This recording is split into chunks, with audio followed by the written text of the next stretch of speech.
Hello, good afternoon, NextGen Nation. Welcome to this wonderful breakout session we have in store for you. Customer experience is everyone's job and why it can help your career. My name is Megan Pleasant.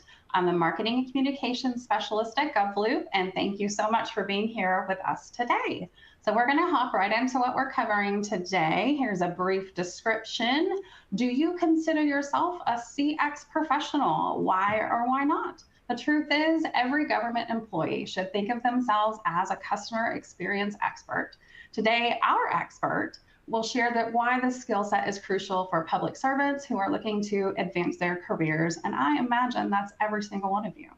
But first, we have a few reminders that we need to go over first. I'm sure you guys have heard all of this before, so bear with me, but we're going to do housekeeping anyway. So if you're on Twitter or X or whatever you're calling it these days, we would love to know what you have learned from us today, not only from this session, but all of the sessions during NextGen. So please use the hashtag NextGenGov to share all of your takeaways. We also have some great additional resources available for you to download from your console. That includes this slide deck. It's going to have lots of great points. You're going to want to take them away and share them with your coworkers. So be sure to get your resources. And we also hope you don't have any technical difficulties, but we understand if you do. So send us a message in the Q&A tab. My colleague Callista will get your questions answered and try and help you out there. So perfect.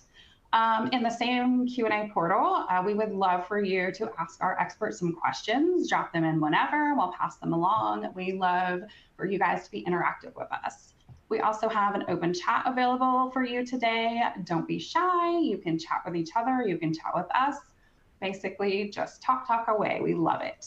If you miss a few tidbits, don't worry about that. We are going to email you this entire event tomorrow, which will be sent directly to your inbox so you can watch every single session. So don't even worry about it. And we're going to give out a CPE credit for this session. So thanks for participating, but there are 3 things that you need to do to earn that CPE credit. You have to stay and participate for the whole session, which you'll want to do anyway. Take all of the polls that we're going to push out during this session. And you have to fill out the post-CPE evaluation to obtain your credit. So don't forget to do those 3 things if you want your CPE. The polls will be shown in the slide window. All you have to do is select your response, click submit, and you're golden. So you will find the CPE evaluation in the resource module on the console on 24, where you're right now, or at the Resource Center in the main environment. All the CPEs will be emailed to you directly once we confirm that you've met all the requirements. So let's get on to today's speaker. We love it. All right, that housekeeping's out of the way. Joining us is Natasha Porter. Natasha is the Enterprise Data Management Division Chief at the Defense Logistics Agency. She's got lots of great insight and experience to share with you all. So I'm going to go ahead and turn it over to Natasha. The floor is yours. Thank you, Callista. And I'd like to say thanks to the GovLoop team for reaching out to me and giving me the opportunity. So as she stated before, I'm Natasha Porter. I've been with DLA for roughly 14 years. I run the Data Management Division, which is a relatively new division within DLA. But I definitely think as I've moved up the ranks and really gotten into my career, that customer service, customer experience has been one of the key, I'll say, things that has made me stand out and other leaders that I've seen in the organization. So today I'm going to kind of step through that and walk through it. So here is kind of our agenda. I don't plan on reading it to you, but just give you kind of a snippet of some of the things that I'll be talking about addressing. As she said before, please use the chat, the Q&A to send questions. You don't have to wait till the end. I'm more than happy to pause and take questions as we go. But at first, I think we have to start with what is even customer service, and, you know, sort of level set on that, and then talk about kind of the value, those positive versus negative experiences, and ultimately driving to that how does customer service set me apart and make me a valued member of not only my team, but also build that brand management for you and your career. So without any further ado, I'm going to go to the next slide. So customer service defined. The key point here that I want folks to remember is it's a vital element and makes not only you successful, but your organization successful. How courteous you are to people, how responsive you are, how attentive you are, those are really the key drivers that set you apart. It's really easy for somebody to reach out and you to either pass them on or say, that's not me, I think you need to go talk to such and such's group. But taking that sort of extra time and care with people that are your customer and or have just been sent to you sort of in the wrong, you're not necessarily the group or team that they need to talk to, but you taking that time to sort of get them to the right path, or even if you know the answer, answering it is really what customer service is about. And I'll ask, everyone that's listening today to really reflect on the customer service experiences you've had just as a patron at a business or within your career working. And I think if you really think about businesses that you continue to support and stakeholders that are trusted members of your circle, one of those common themes is that they provided good customer service. All right, so the next slide is really talking about that value of customer service. So at DLA, I don't know how many people are familiar with our organization. We are kind of the premier logistics operation for the services. We also have a whole of government arm that provides repair parts to lumber, to medical supplies. We also provide food and textiles. So a lot of different items we provide to that warfighter who's in the middle. I also have on here the DLA CIO, Mr. Roberts, and then our DLA Director, General Simmerly. And the reason I showcase this here is the first part of really understanding or having good customer service is really identifying who those customers are and knowing and understanding what kind of questions they're going to ask you because that will help meet their needs and help you as you're building kind of that customer service repertoire, I'll say. So really having a good sense of who is asking me the questions, and it's not always senior leadership, right? There's definitely, just a coworker on a project, or maybe maybe you're in a team lead position and you're helping kind of some junior analysts underneath you, or it may be a customer that you deal with all the time. But the real important part of this is the first thing you've got to do is start with who is my customer and what kind of questions are they asking, because that's really how you'll bring them value. All right, so we are at our first poll question. So I threw this out here just to get folks thinking about what kinds of experiences do I have as it relates to customer service, and what do I remember the most about them? So if I go to a grocery store and I'm looking for an item and they historically don't have this item that I need, like every time I go it seems like they're out of it, or when I ask someone there about something I'm looking for and they don't know, and you kind of have to figure it out on your own. Does that stick with you more, or is it more of something positive, like I, go to a store and they were more helpful. So I'll share kind of a personal experience of mine that actually happened this Mother's Day weekend. I went to a shoe store. I wear I'll say, size that is not very popular. I'm a 10 narrow. I say that proudly. But 10 narrows are not something that you can just go to Macy's or DSW and get. So this store actually specializes in smalls and larger sizes and also wides and narrow sizes. And I told the woman that worked there my shoe size, and she ran to the back and brought out like 8 pairs of shoes that she thought I would like and would fit me.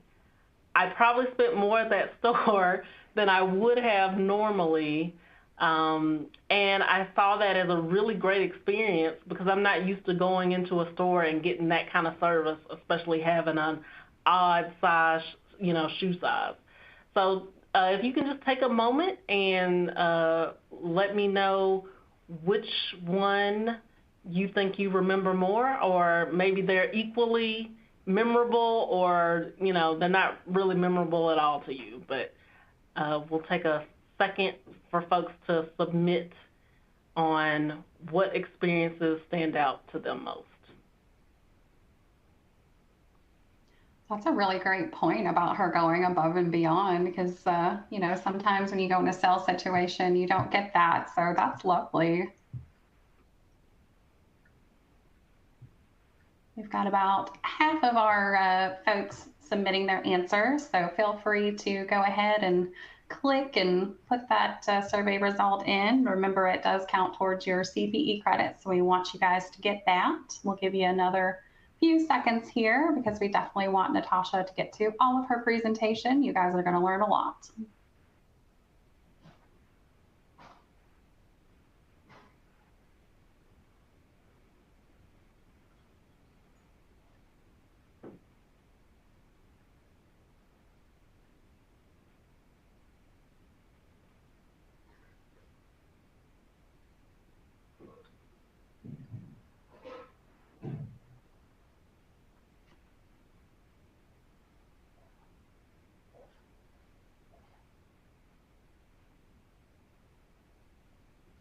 All right, Callista, if we are past our minute mark, let's go ahead and get to the results. If not, we can definitely wait.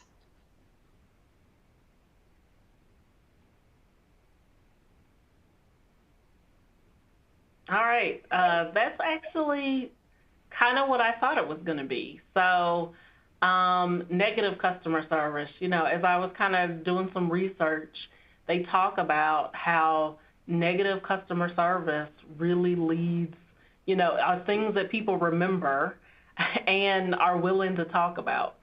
So if I go to the next slide, we'll kind of get into more about how either a positive or negative can impact businesses and people that provide those negative experiences.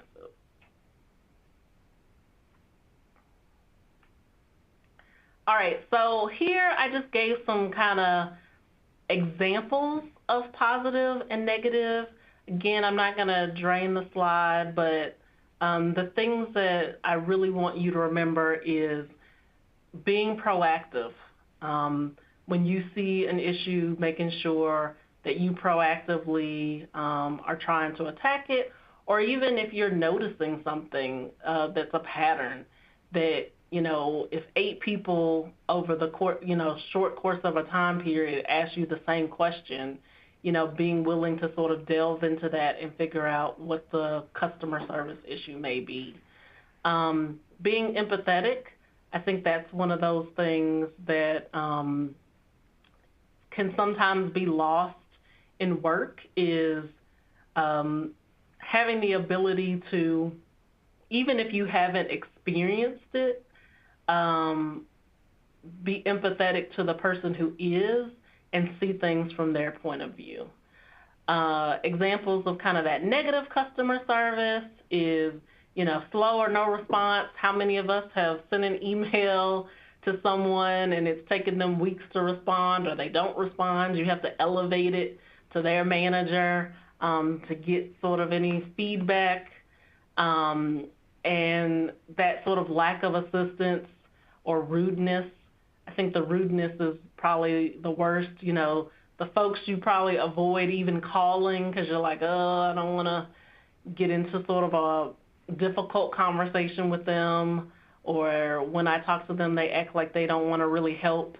So I think being clear on what is positive and what's negative is important, because if you don't understand that, then it's hard to provide good customer service.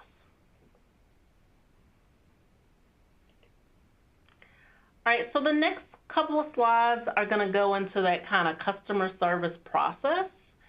And I kind of started talking about this a few slides ago, but your number one thing is you've got to identify who are your customers. And they really fall into kind of two buckets.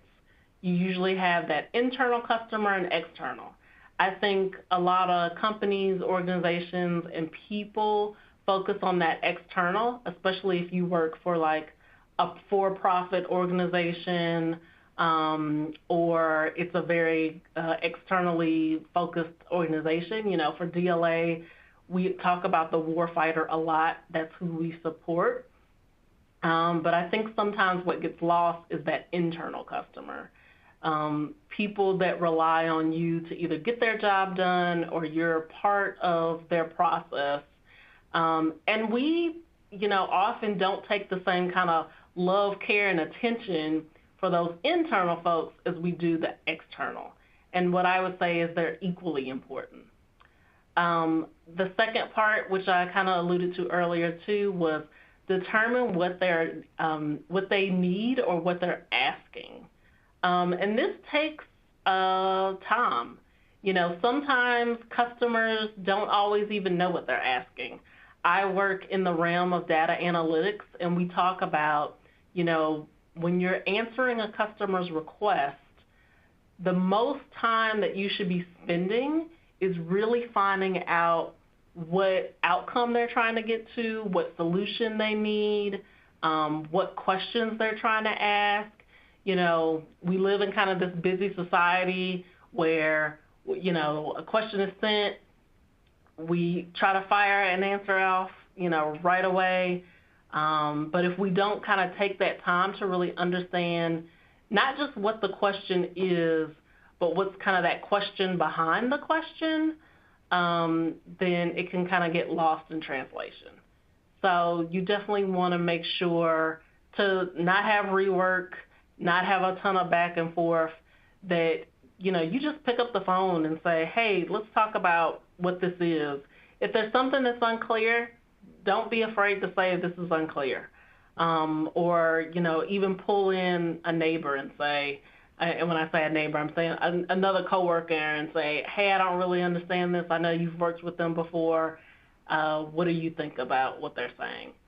The next one is that assessment. If you're not measuring customer service in your organization, then it's kind of hard to know where you stand. I think a lot of folks probably think, oh, we're knocking it out of the park. But if you don't really have any measurable metrics that, or some kind of feedback loop with your customers to know how you're doing, it really is, and maybe this is coming from kind of my data and analytics brain, it's really hard to say you've got an A+ or a C-. So really, and I would also say it's hard to determine where you're falling short and where you can get better. And then the next one is, just that continuous improvement. Customer service, customer experience isn't something that's ever kind of done. There's no, I would say there's no finish line. It's not like, oh, if I do these 8 things, then I'm finished with customer service and I never have to do anything again. It really is kind of that evolving thing. And I will say, you'll see in your own life, when you get really good customer service, the bar changes. So you have a level of expectation And I'll pick on Chick-fil-A. That's somewhere, I've eaten recently. I expect warm fries and, a good chicken sandwich. So that's just my expectation. That's not giving me good service, customer service. That's just what I expect. And then, that level up is maybe the person walking by and taking your drink and refilling it. So it's really once you have good customer service, that now becomes your bar, and you have to continually get better. Or people will kind of think, man, they're sort of slacking. They used to be good customer service, and it's really because you're just doing what you've always done. You're not evolving. So application, I know we're like, okay, this is great information, but how can I apply this? So I put this here to say, take some time this week or over the next couple of weeks, figure out who your internal and external customers are.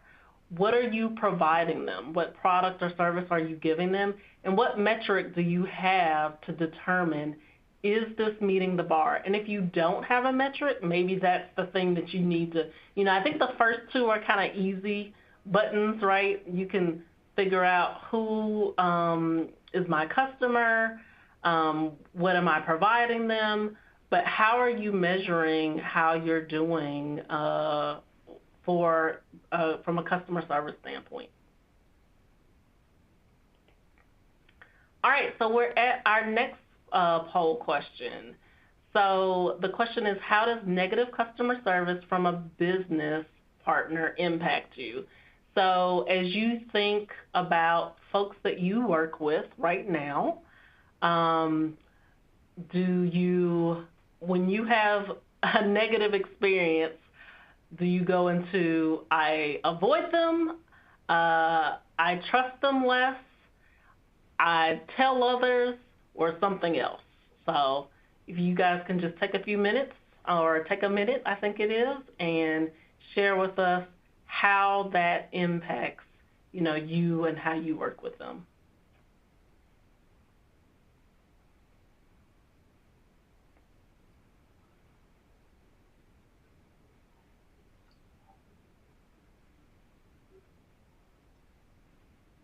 Well, while they're answering that, they've got a little bit of time there. How do you feel about that, Natasha? What would your response be? Typically, I can't avoid them. If they're really somebody that I rely on, I guess I would go with B, that I trust them less. I try not to I share my bad experiences with others, because I do think people are unique, and there's folks that I work with really well that others don't, and vice versa. So I think it's rare to find someone that everyone doesn't work well with. There's always kind of a pocket of folks that love them because they're good at what they do, or they're knowledgeable, or whatever. But I think I would probably kind of have the rock eye with them, one eyebrow up, like, I don't know that I trust them as much. That makes sense. That makes sense. And unfortunately, when you don't trust somebody, you may find yourself looking for another business partner, and that's definitely not what those folks want. So that's a good point. Mm-hmm. All right. We've got about half the people in, but we are going to move on here. Let's see our results. All right. So honestly, those are kind of evenly split. So I guess the reason I put this here is because I want you to be reflective and think about yourself. So if you are providing bad customer service to someone, especially a business partner, this is probably how they feel about you.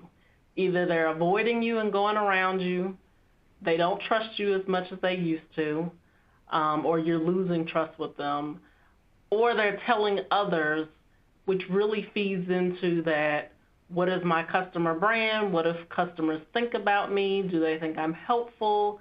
And that creates your narrative for your reputation. I am curious if someone is willing to share what the other is. What are some other things that you do from a business partner? If you don't avoid them, lose trust for them, or share that bad experience, what's something else you do? You can Absolutely. throw If it you're in the willing to put chat. that in the chat, that would be great. And Natasha, we do have a question for you from Tracy. She says, in government, unless the customers retire or leave for another position, it can be very challenging for a long time. What are some pointers on ways to stay encouraged in that position? I think ways to stay encouraged, I would say. So I agree with you. We have a little bit different of a landscape than corporate, and I've worked in both.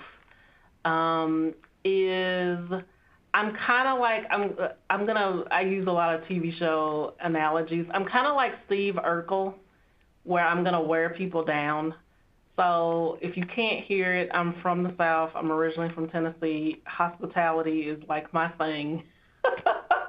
And so I have found some very porcupiney people who just, if you continue to be nice to them, to show them love, to not get frazzled, and it doesn't, there's always a 1% that I get it, it doesn't work with them, but I do feel like folks with that kind of rougher exterior are, because they have that rough exterior, they are used to getting the sort of same result. And I mean that to mean they have the rough exterior. People are like, oh, I don't want to deal with this person, so they avoid them. But what they're not used to is sort of that persistent person like me that still smiles, that gives them compliments, that asks their opinion, that comes back to them. And I think if you do more of that, 99% of the folks become your best friend because they're just not used to anyone taking that time.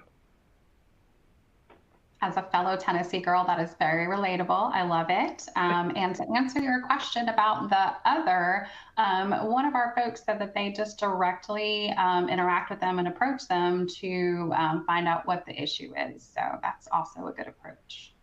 Yep, I agree.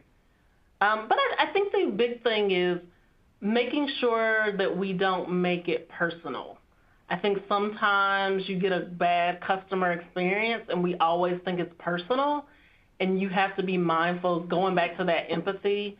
You don't know what's going on in someone's life, and it could have something totally not to do with you. And I think if you keep it where it's not personal, you also have much more success with that. All right, so the next slide, did I skip one? Okay, no, is kind of that impact of negative customer service. So some of these deal with the organization, and some of these really deal with kind of you as the employee. So certain things that, I've mentioned before is kind of that reputation damage.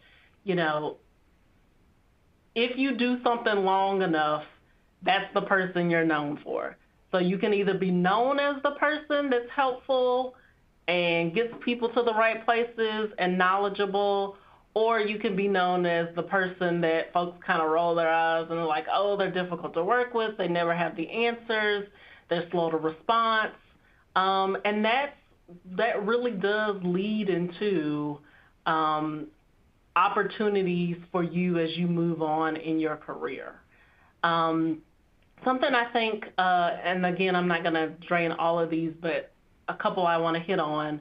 Something I don't think people really realize is kind of that loss of your best employees. So sometimes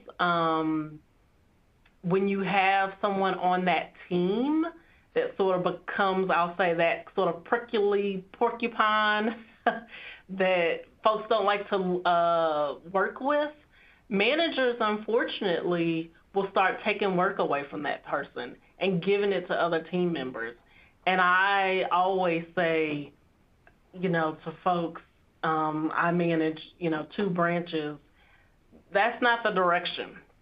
Like, I'm the other way. You need to pile on this person, because, and you need to hold them accountable. So if someone on your team that works for you is a bad employee, especially from a customer service standpoint, you need to be coaching them and documenting and talking to them about how they can get better in this area and give them real life examples. As immediately as the interaction happens. And if it's egregious, you need to hold them accountable and they need to be written up. And I know that's uncomfortable for a lot of folks, but ignoring it really creates a bad atmosphere for your team members, and they will start leaving your organization, because nobody wants to kind of be a part of a team that has lower team morale. And so it really does have negative impacts to sort of, I'll say, not deal with it and sort of try to pretend like it's not happening, or working around this person instead of just addressing it and saying, we can't do this here. This is kind of the rules of engagement, and I need you to step up.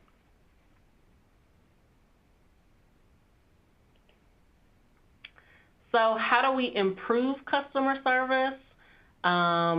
These are a few examples of things. Kind of, as I said, once the bar is set, it continually, moves, or we want more things to happen. So the first is understanding your role. Like, what are you here for? What kind of service are you providing? That response time. A lot of shops have, things like, I'll answer an email within 48 business days, right? In 2 days or less, or 3 days. Coming up with what that is, and that will be based on, how many emails you get a day, or what your workload is like. But really thinking about, hey, what is the bar that I want to set and the expectation that I want to give to my customer? There's a lot of training that's available. Customer service, or the customer experience, isn't something that you just get.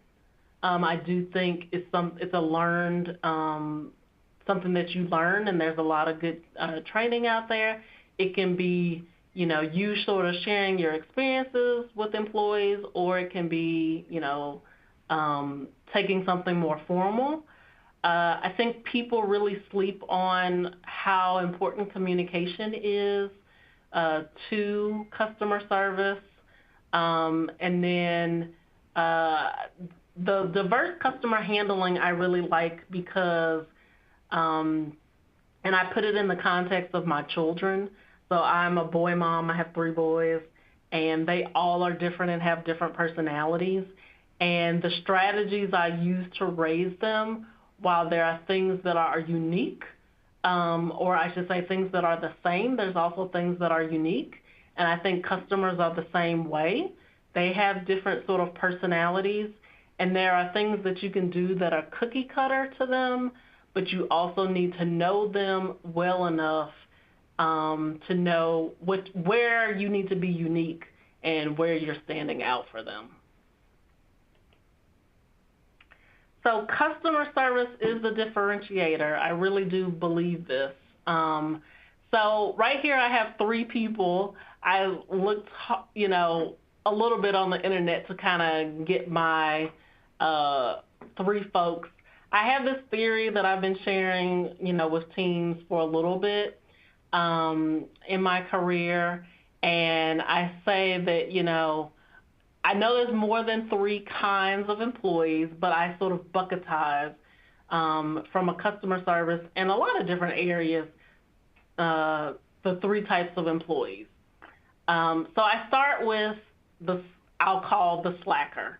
This is someone who, is on the team and is seen as someone who doesn't respond well to customers, isn't providing them the appropriate attention, has that incomplete knowledge.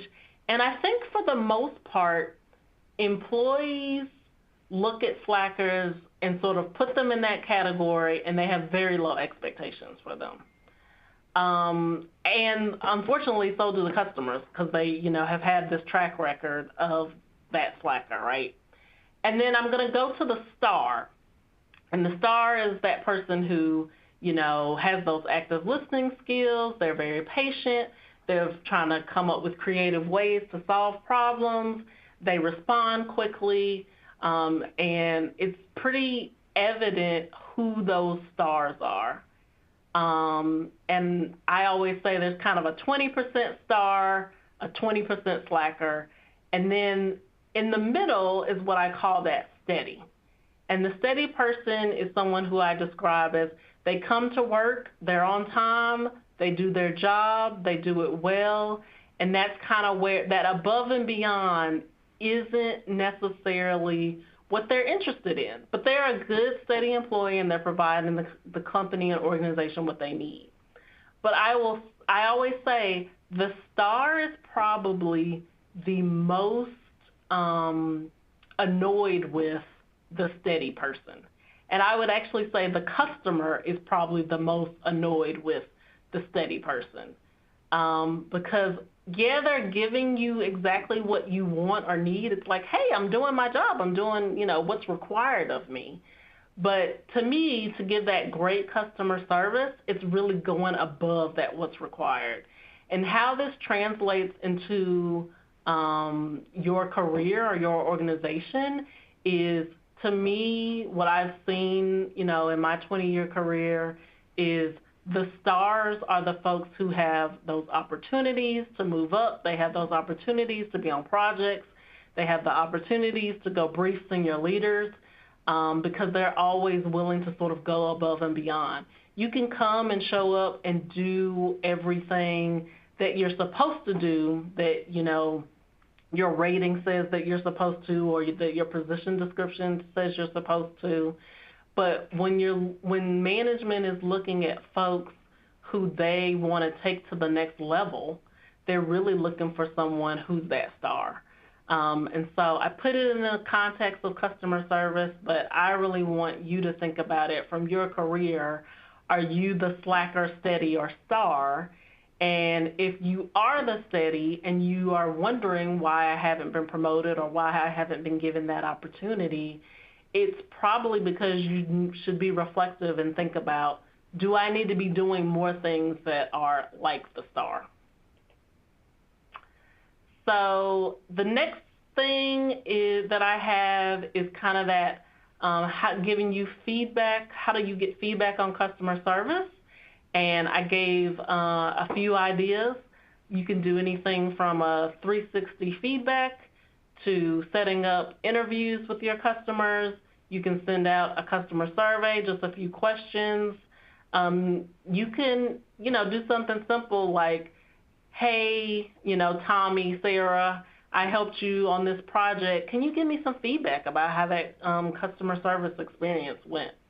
So there's a lot of great ideas that you can do to kind of get some customer service feedback back, and I think honestly it's well worth it. These are just some questions to help you as you reach out to customers and kind of ask that question, what should I do better? How can I go above and beyond for you? What is missing that I'm not doing? So this is another kind of application part. And then kind of going back to the conversation I had earlier, I went to a class recently where it talked about, traits that exceptional leaders have, and one of them is customer service. So I wanted to kind of share this list with you so you could kind of have an idea of, a study that was put together on exceptional leadership and what are the traits that all of those folks had. And customer service is one of those key building blocks that I really think makes exceptional leadership.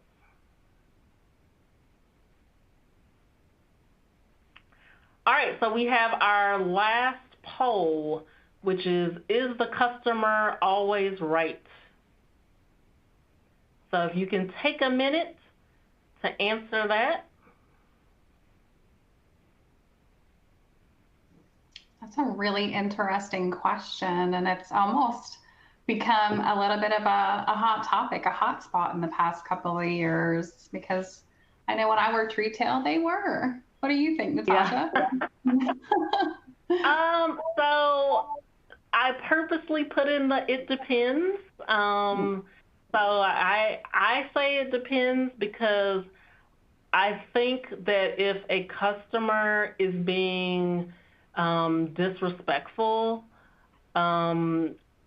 is not, sort of valuing you or your group, that shouldn't be tolerated. So I'm kind of, it depends, girl. I think I will bend over backwards for my customers and try to do the best to help them. But I do think there's a line of sort of disrespect that you kind of have to sort of say, hey, we're willing to do this for you, but you can't treat us like this, or you can't talk to us like this.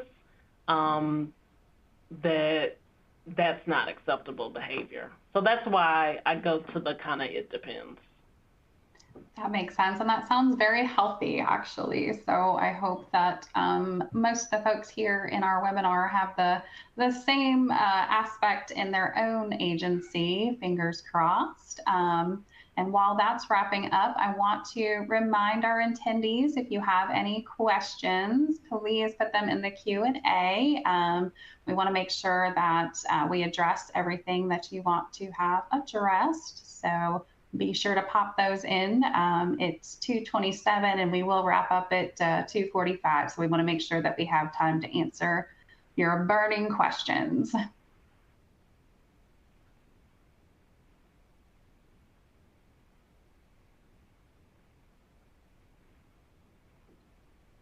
All right, it looks like our poll is in. It looks like this one went back.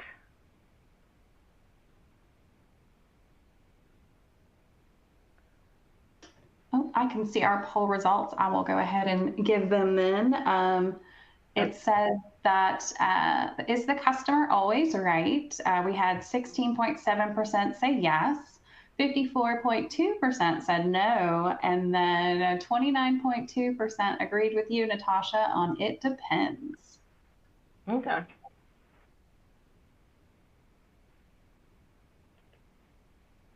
All right, so I'm at my summary now. I guess the key points that I want to leave you with is really understanding that customer service is really about helping kind of those internal and external folks that rely on you for their to get your job done, to get them the product or service that they need. Really having a good understanding of who the customer is, what they need, measuring how successful that is, and doing that continuous process improvement is very important. So that's kind of that, utilizing that customer service process. Negative customer service can damage your reputation. It creates customer dissatisfaction, and it can also lead to low team morale, and I kind of touched on those. And the key thing here is just understanding, kind of back to that, what is your brand, what are you known for, and if folks say he or she is really smart, they're knowledgeable, but in the same breath they say, but they're not that helpful, or they're always short with me, or, kind of those negative things that I had before. They're not very empathetic. I think in more technical jobs, you can kind of move up in the organization, relying on kind of that SME knowledge. But the higher you go up in an organization, when you start getting into management, it really is much more about those soft skills and being able to collaborate, work with someone, be empathetic, go above and beyond, be that active listener is so much more important and so much more key to the success of projects you'll be working on, individuals you'll be working with.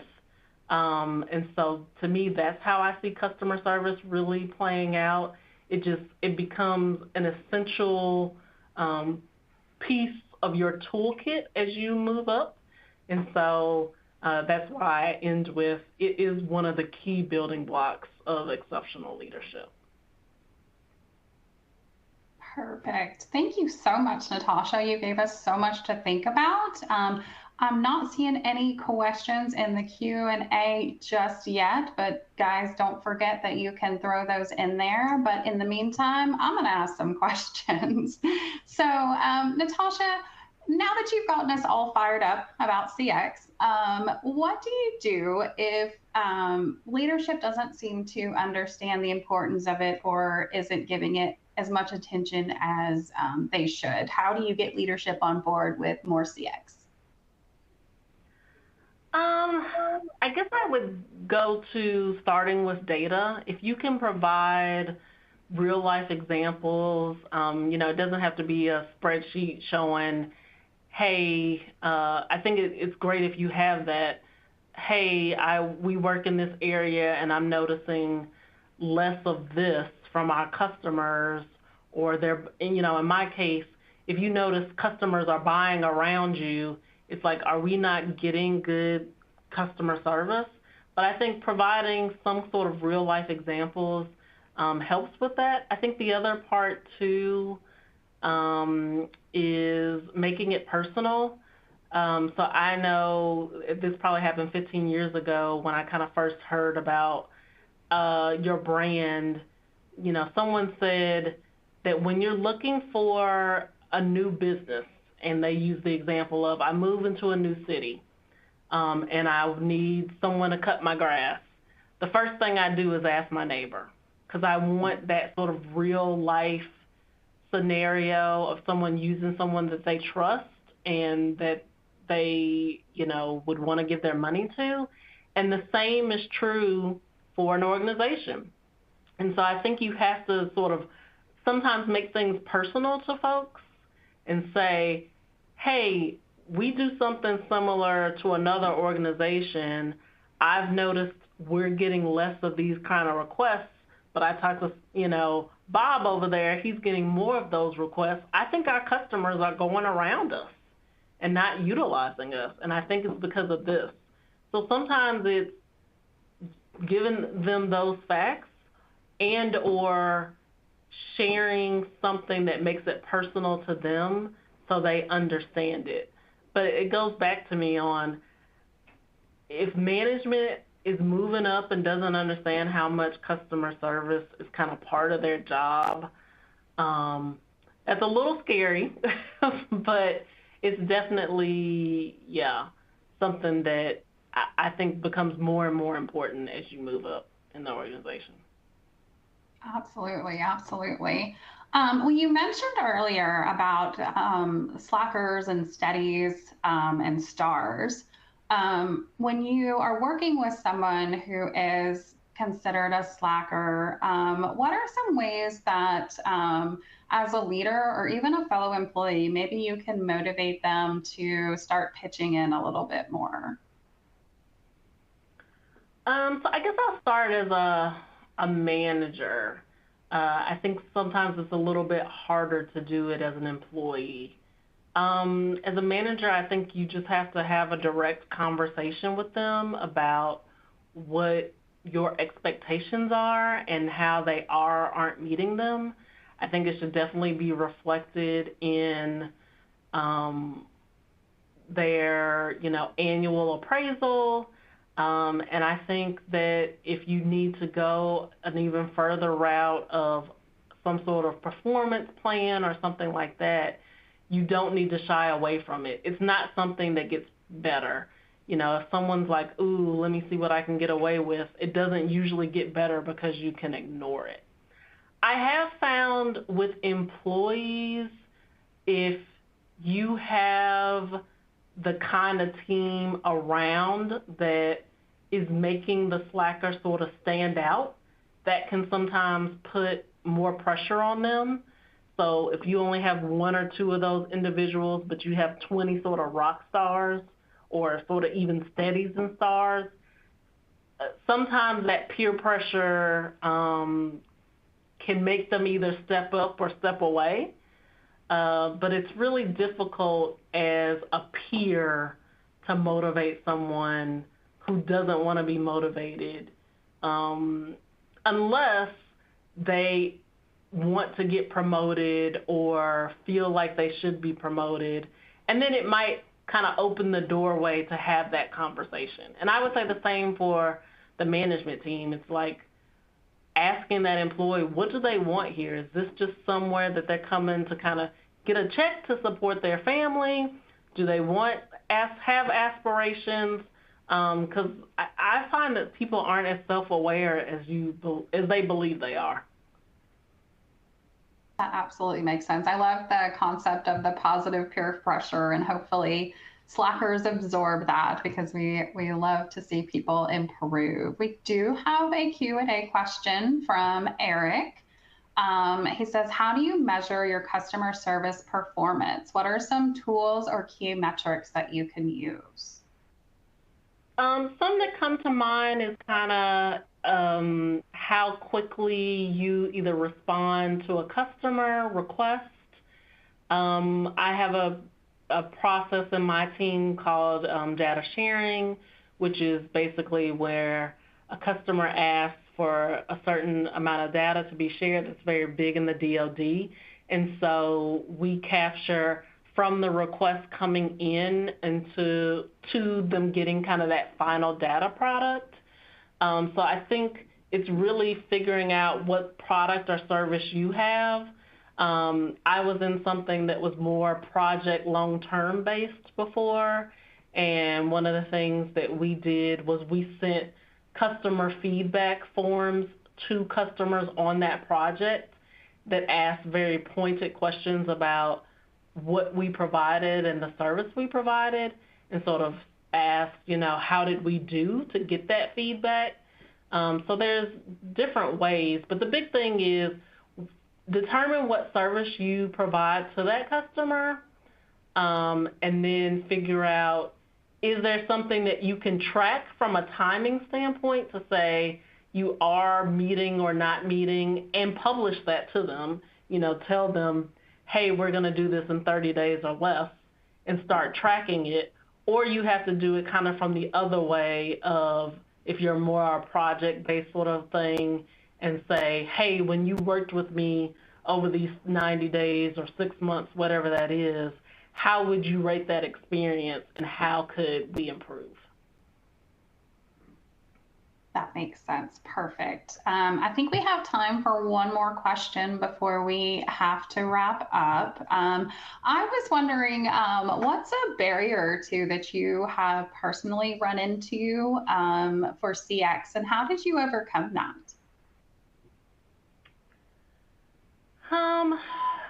I think just a barrier of customer experience is kind of that busyness or being overwhelmed. I think when you're really busy or something overwhelming is happening in either your life or the organization, it can be one of those things that quickly falls off because you just don't feel like you have time. But I think centering that on, because we're all human and we have those moments where we're either short with someone or maybe we could have helped them a little bit more, and we're reflective on that. I think keeping that in mind, and also not making it a habit. That there's always, I think, grace given for, a good employee that is really trying to do their best. But if that becomes sort of what you're known for, then it becomes your reputation. Definitely, definitely. Absolutely something to keep in mind. All right. Well, that is about all the time that we have. Thank you, Natasha, again for your invaluable advice. We really appreciate you being here with us today. We definitely want to thank our alliance partners. Our alliance partners help to make NextGen possible. Be sure to visit their booths in the main console there because they have lots of good resources. So we appreciate them. So don't go away just yet. I have a couple more reminders before we log off this session. Don't forget to fill out your CPE evaluation to get your credit. You were here the whole time. You took the polls. You did the work. So you definitely want to get that credit. So if you haven't already, also head over to the exhibit hall to check out the amazing booths, as I mentioned, from our partners. We've also got some really great free resources that you can download and not only use for yourself, but share with your coworkers who maybe weren't able to make it today. Lots of good stuff in there. So we are going to head back to the conference hall here shortly. We have our closing keynotes at 3 p.m. You don't want to miss those. I can't believe that NextGen is almost already over and we only have one session left. That is wild. I hope that you have learned a lot and enjoyed your session here.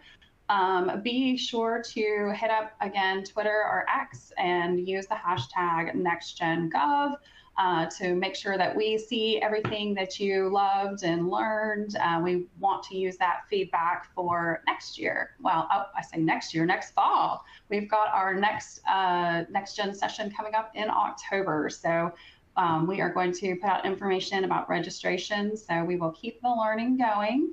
And we'll see you in the next session. Thank you for joining us. And thanks again to Natasha. You have been amazing. Thank you for having me.